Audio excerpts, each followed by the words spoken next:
Bonsoir et bienvenue dans l'Africa Tonight. Au sommaire de l'actualité en Afrique, le système de santé est toujours à mi-régime en raison notamment d'investissements publics encore trop faibles. Résultat, des inégalités persistantes dans l'accès aux soins, situation difficile et dramatique pour les personnes les plus défavorisées. Les niveaux d'endettement continuent de fragiliser les équilibres macroéconomiques des pays africains, une situation qui menace directement les perspectives de croissance. Face aux risques, certains États se sont engagés dans un processus visant à obtenir l'allègement de leurs dettes. L'agriculture, un secteur clé de l'économie guinéenne, mais qui fait face à plusieurs défis, dont celui de l'industrialisation. Nous recevrons dans ce journal le ministre guinéen de l'Agriculture et de l'Élevage, M. Mamoudou Nanyalen Bari.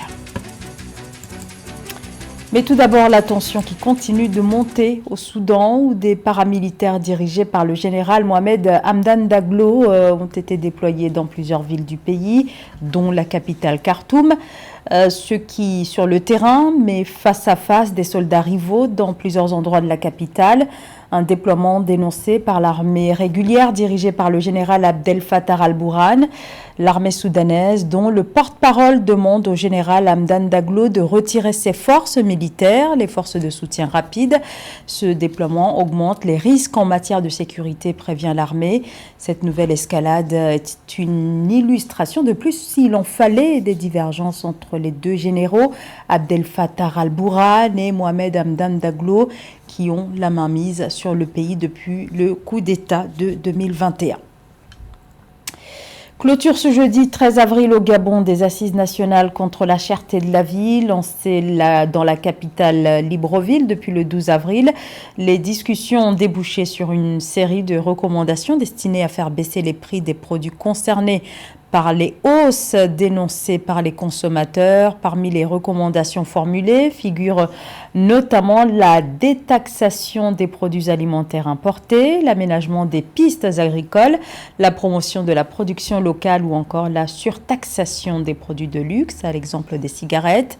Il y a parmi les propositions qui sont faites, certaines qui peuvent être appliquées dans l'immédiat, considère le Premier ministre Alain-Claude Bilibaïndé. La problématique liée à l'accès aux soins de santé, l'un des maux dont souffre le continent africain où des millions de personnes meurent chaque année faute de soins. Des soins de santé, mais aussi des médicaments qui restent inabordables pour les plus défavorisés, qui ont un accès à une gamme très limitée de services dans des pays où le premier problème, et il est de taille, reste le manque d'infrastructures de santé. Séverin Douqueux. L'un des problèmes critiques de développement auxquels sont confrontés les pays du continent africain est le sous-accès à l'offre sanitaire, marqué par la qualité offerte par les structures de santé, parfois mal équipées, avec des plateaux techniques médiocres ou simplement avec de faibles capacités d'accueil. Selon un rapport de l'OMS relatif à la densité des lits d'hôpitaux par habitant, le Mali et Madagascar affichent respectivement des taux très bas de 1 et 2 lits pour 10 000 habitants. Un challenge qui peut trouver une solution dans le financement à hauteur de 300 millions de dollars mis à disposition par l'IFC, l'International Finance Corporation, et dédié à l'amélioration de l'offre sanitaire. Les systèmes de santé en Afrique ont besoin d'être renforcés et ont besoin d'être renforcés sur plusieurs dimensions. La première, c'est au niveau, on l'a vu au niveau de l'approvisionnement des vaccins, où le continent importait 99% des vaccins qui sont administrés sur le continent. Donc, il y avait vraiment un besoin de réfléchir à comment est-ce que l'on peut augmenter la production des vaccins et aussi accroître la capacité des systèmes de santé en Afrique. La crise de Covid-19 et même le conflit russo-ukrainien ont mis à nu les difficultés et les incapacités du continent en matière de prise en charge sanitaire. L'accès aux vaccins et autres médicaments, alors en forte demande, était rendu difficile. Selon l'OMS, l'Afrique abrite seulement 1,3% des professionnels de santé, alors qu'elle porte à elle seule 25% de la charge mondiale de maladies. Dans un contexte de mondialisation, améliorer l'offre et les cartes sanitaires s'impose aux politiques africaines. Nous avons également travaillé sur tout ce qui est l'équipement médical. C'est une partie importante et pour laquelle il y a également un assez fort déficit. Donc nous avons, par exemple, mis en place une facilité de 300 millions de dollars qui est dédié exclusivement à aider les petites entreprises et les moyennes entreprises du secteur médical à acquérir des équipements médicaux pour pouvoir servir, que ce soit des appareils de radiologie, des appareils de diagnostic, des équipements génériques de médecine. Les questions de financement du système de santé demeurent un problème crucial en Afrique. La plupart des pays africains n'ont toujours pas atteint les objectifs fixés par la déclaration d'Abuja en 2001, dans laquelle les gouvernements se sont mis d'accord sur l'allocation de 15% de leur budget national à la santé. La moitié des pays africains courent un risque élevé de surendettement d'après les données du Fonds monétaire international. Nombre de pays affichent des taux d'endettement frôlant ou dépassant les 100% du PIB. Une situation insoutenable. Des États comme le Ghana et la Zambie pourraient connaître des crises de la dette au cours des prochaines années, des crises similaires à celles qui ont frappé le continent à la fin des années 1990. Alors, face au poids de la dette, certains États plaident pour leur allègement. Corinne Kamseux et Oné Absandibou. En 2021, la dette extérieure de l'Afrique est estimée à plus de 100 milliards de dollars, représentant 36% du PIB du continent cette année-là. Un fardeau pour le continent qui s'est depuis lors alourdi avec une inflation qui fragilise les économies et les conditions de vie sur le continent. Le processus de restructuration de la dette des pays moins développés dans le cadre commun du G20 et l'initiative de suspension du service de la dette des pays dits les plus pauvres, inspirés au Club de Paris, n'ont pas encore atteint leur objectif. Le FMI et la Banque mondiale, qui tablent sur la dette de l'Afrique en marge des réunions du printemps 2023, suggèrent un ajustement par étapes. Le FMI a travaillé dans le cadre de ses politiques pour aider ses États membres à faire face aux problèmes de dette et à cet égard, le cadre actuel a commencé à réaliser son potentiel. Le Tchad, par exemple, est parvenu à un accord avec ses créanciers publics et privés sur un traitement de la dette et la Zambie a également fait d'importants progrès. Néanmoins, nous pensons que le cadre doit être amélioré et nous avons fait des propositions concrètes dans ce sens. Les grands créanciers de l'Afrique se recrutent au sein des grandes institutions financières mondiales. En 2021, la Banque mondiale se plaçait en tête de cette liste avec 91 milliards de dollars.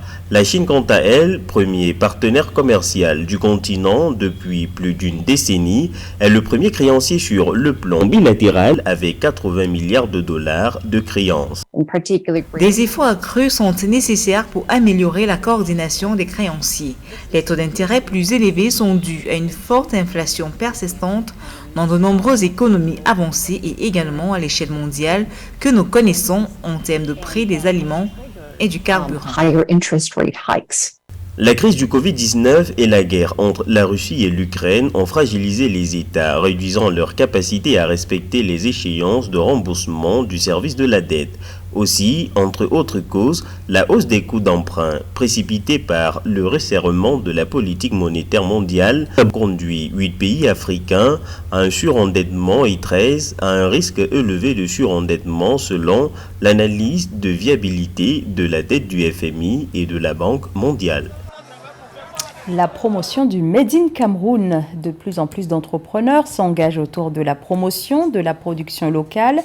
Cela se traduit par des espaces commerciaux dédiés. Du côté du gouvernement, des initiatives voient également le jour, comme la plateforme numérique de promotion des produits locaux qui vient d'être lancée par le ministère du Commerce. Nathalie Moreau.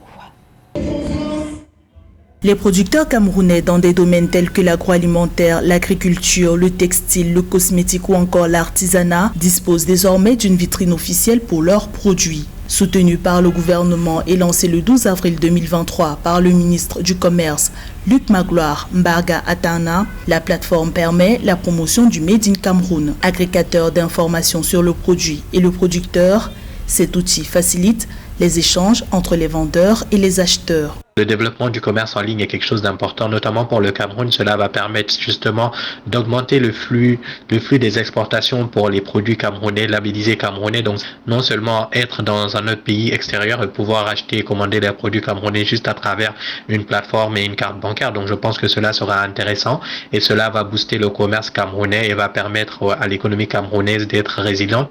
Le gouvernement camerounais veut renforcer la visibilité, l'accessibilité et la consommation des produits made in Cameroun, difficiles à trouver dans les étals des grandes surfaces. De plus, la politique d'import-substitution mise en avant par l'exécutif camerounais vise à limiter les importations de produits qui peuvent être fabriqués localement à destination d'un marché de plus de 25 millions de personnes.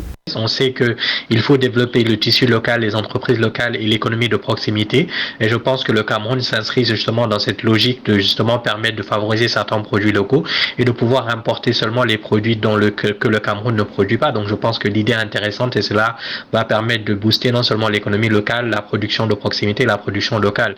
Le label Made in Cameroun a été institutionnalisé il y a 7 ans. Depuis lors, plus de 589 produits d'origine camerounaise se sont imposés dans la communauté économique et monétaire de l'Afrique centrale et la communauté économique des États de l'Afrique centrale. Le Cameroun a également engagé le processus de standardisation des produits fabriqués localement à travers la vulgarisation du code barre précédé du préfixe 617, une avancée qui permet de garantir leur traçabilité tant au niveau local qu'à l'international. L'agriculture, un secteur toujours en crise et en attente d'industrialisation. En Guinée, le gouvernement est toujours attendu sur la question, alors que se pose dans le même temps la problématique de l'insécurité alimentaire. Pour parler des nombreux défis auxquels fait face le secteur agricole guinéen, nous recevons ce soir M. Mamoudou Nanyalen Bari, ministre guinéen de l'agriculture et de l'élevage. Bonsoir, monsieur le ministre. Bonsoir. Alors, les Guinéens font face actuellement à une envolée des prix de certains produits alimentaires comme les œufs, une envolée des prix qui affecte naturellement les consommateurs aux revenus les plus modestes.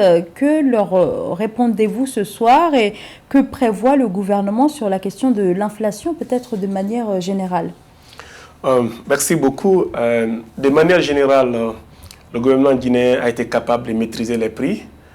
Et nous sommes l'un des pays ayant connu la meilleure stabilisation des prix après la crise en Ukraine.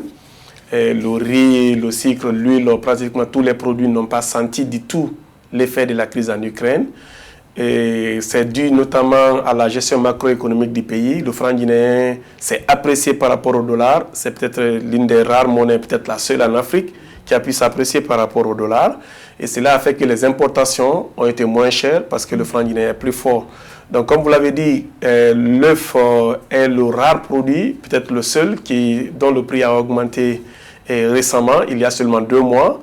Malgré la crise en Ukraine, le prix était resté stable, mais il y a 2 mois, le prix a augmenté, notamment à cause du prix du maïs qui a fortement augmenté. Donc, le gouvernement a décidé d'appuyer les producteurs d'œufs pour réduire le prix en les aidant à avoir un bateau de maïs. Donc il y a 5 millions de dollars qui ont été mobilisés, qui sont en train d'être mis à la disposition de ces producteurs-là pour faire venir un premier bateau de maïs pendant que nous travaillons sur la production locale et afin de nous assurer que de façon structurelle, la Guinée produit suffisamment de maïs pour produire ses œufs et les vendre à ses populations à bas prix. Alors les prix ont doublé en ce qui concerne les œufs, passant de 35 000 à 60 000 francs guinéens sur le marché. Alors du côté du ministère, l'explication que vous donnez, c'est les prix n'ont pas doublé, non, pas du tout. Et les prix des œufs sont partis de... Alors l'alvéole est passé de 35 000 francs guinéens à 60 000 francs guinéens. Donc là, on peut parler quasiment d'un prix qui a doublé. Oui, d'abord deux choses. L'alvéole a connu une rareté pendant 1 à 2 semaines. Et c'était vraiment rare, il y avait de la pression là-dessus. Mais les prix sont descendus à 50 000. Et aujourd'hui, avec le Premier ministre, il y a eu un accord signé avec les producteurs, effectivement d'eux, pour ramener les prix sur tous les marchés à 50 000 avant que le premier bateau de maïs n'arrive. Et après quoi, les prix vont revenir à la normale autour de 40 000. Et il faut rappeler que les prix à 35 000, ça fait très longtemps. Ce n'est pas les prix qui ont commencé l'année 2023. Déjà en début 2023, l'alvéole était à 40 000 et aujourd'hui, c'est vend autour de 50 000. Et la baisse, monsieur le ministre, interviendra à partir de quand à peu près? Et déjà, on parle moins de la crise des prix en Guinée. Ça fait déjà une semaine, on parle moins. Parce qu'encore une fois, il y a eu une tension pendant une courte période. Mais la tension est partie et aujourd'hui, le prix de l'alvéole commence déjà à baisser. Alors, je vous le demandais tout à l'heure. L'explication que vous fournissez, c'est pour expliquer cette hausse, c'est la guerre en Ukraine. Mais d'autres c'est pas la guerre en Ukraine qui va expliquer tous les problèmes du monde. C'est que le problème, c'est que le prix du maïs est élevé. Donc, quand le prix du maïs est élevé, c'est évidemment que le prix des œufs va augmenter parce que le maïs constitue à peu près la moitié du coût de revient des œufs. Donc, ce qui se passe aujourd'hui, c'est que la production du maïs de la Guinée est faible. Comme la production du maïs de la Guinée est faible, la Guinée importe le maïs du Mali, un peu de la Côte d'Ivoire. C'est ce qu'il faut arrêter. Et c'est pour cela, cette année, le budget de production du maïs a plus que doublé. Le budget du ministère de l'Agriculture lui-même est parti d'environ 70 millions de dollars à près de 200 millions de dollars. Le budget a presque été multiplié par 3. Et c'est grâce à ce budget-là, évidemment, que cette année, nous allons booster la production et du maïs et du riz. Et grâce à cela, les prix des produits comme les œufs vont baisser. Alors, d'autres personnes donnent comme explication la présence d'une grippe aviaire. Est-ce que le ministère a connaissance de cette information et quelles actions mène le gouvernement sur cette grippe aviaire? Non, la grippe aviaire est ancienne. La grippe a frappé la Guinée, le Sénégal, la France, beaucoup de pays en milieu 2022. Donc ça a frappé la Guinée, mais nous avons été chanceux, on a pu maîtriser la grippe très très tôt. La grippe est apparue vers juillet-août. Déjà en fin août, il n'y avait plus de grippe en Guinée. Depuis le 20 août environ, la grippe, il n'y a pas eu un seul cas de grippe aviaire en Guinée. Et les prix des œufs sont restés stables d'août 2022 jusqu'à février 2023. C'était la grippe, les effets allaient se sentir automatiquement. Donc la grippe a frappé peut-être une petite partie de la production avicole de la Guinée, environ 5% de la production. Cela n'est pas suffisant pour avoir un impact global sur le prix des œufs. Sinon, on en aurait parlé et on aurait senti déjà, comme je l'ai dit, depuis le mois d'octobre-novembre, on aurait parlé d'hausse du prix. Alors, passons maintenant aux défis qui entourent le secteur agricole guinéen. Alors, on sait qu'en Afrique, seuls 5 pays africains respectent les engagements de Maputo de 2003 de consacrer au moins 10% de leur budget au secteur de l'agriculture. Où en est la Guinée et le gouvernement de transition au niveau des financements alloués au secteur? Oui, j'en parlais il y a une semaine. On va avoir une nouvelle évaluation par rapport à l'engagement de Maputo. Je suis convaincu que la Guinée va être autour de 10%. Comme je le disais, entre 2021 et 2022, la part du budget national alloué à l'agriculture a doublé. Et de 2022 à 2023, le budget du secteur agricole a triplé, allant d'environ 70 millions de dollars aujourd'hui à près de 200 millions de dollars. Donc, ce qui nous permet aujourd'hui d'abord d'appuyer les agriculteurs en termes d'accès au financement. Il y a un budget de 60 millions de dollars pour financer directement l'agriculture. Il y a un autre budget de 60 millions de dollars pour acheter les intrants. Et il y a des moyens qui ont été mobilisés pour 2022-2023 pour acquérir 1000 engins agricoles. Donc, quand on va faire l'évaluation sur l'engagement de Maputo, je suis convaincu que la Guinée sera autour de 10% cette année. Et les enjeux sont très importants parce qu'il est question de lutter contre l'insécurité alimentaire, mais aussi de relever le défi de l'industrialisation. Monsieur Mamoudou Nialen Barry, merci beaucoup d'avoir répondu à nos questions ce soir, monsieur le ministre. Merci à vous. Merci beaucoup, monsieur Mamoudou Nialen Barry, ministre guinéen de l'Agriculture et de l'Élevage. Merci de nous avoir suivis. C'est la fin de ce journal. Dans un instant, une nouvelle édition de l'actualité sur Africa 24.